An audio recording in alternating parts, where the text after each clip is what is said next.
حضرت عمر کے زمانے میں نا ایک نوجوان تھا، نیک تھا، مسجد جایا کرتا تھا رات کو. تو مسجد جا رہا تھا تو رستے میں ایک عورت نے دعوت گناہ دی. ابن عساکر نے اس کو لکھا ہے.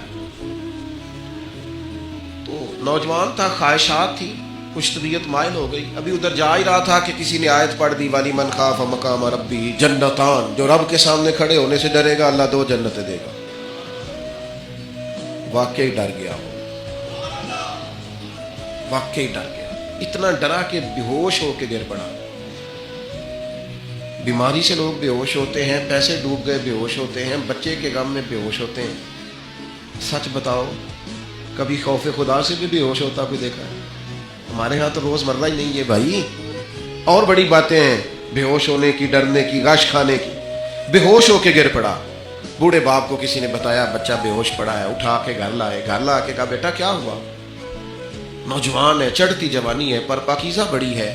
کہنے لگا ابا جی گناہ کی طرف چلا گیا تھا، پر میں نے آیت سن لی جو اللہ کے سامنے کھڑے ہونے سے ڈرے گا رب 2 جنتیں دے گا. میں ڈر گیا تھا، رب واقعی 2 جنتیں دے گا. باپ رو پڑے، ابا جی کی آنکھوں میں آنسو آئے اور کہا پتر اللہ بڑا مہربان ہے، اس کے بعد یہ سچے ہیں، واقعی 2 جنتیں دے گا. اس نے پھر ایک چیخ ماری اور اس طرح کی ماری کہ اس کی روح ہی پرواز کر گئی.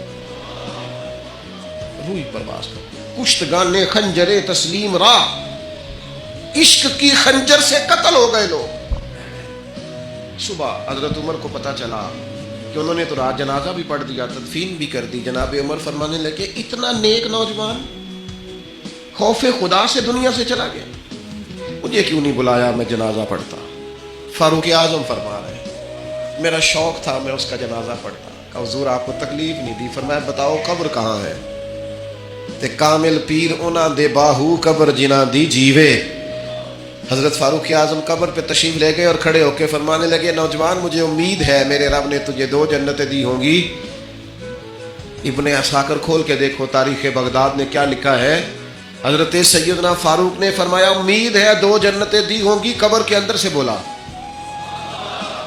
کامل پیر انہاں دے باہو قبر جنہ دی جیوے. قبر کے اندر سے بولا. کہنے لگا حضور امید والی بات نہیں، رب کے وعدے سچے ہیں، اس نے واقعی مجھے 2 جنتیں عطا فرمائی. 2 جنتیں دی ہیں، میں نے اپنے مالک کو راضی پایا.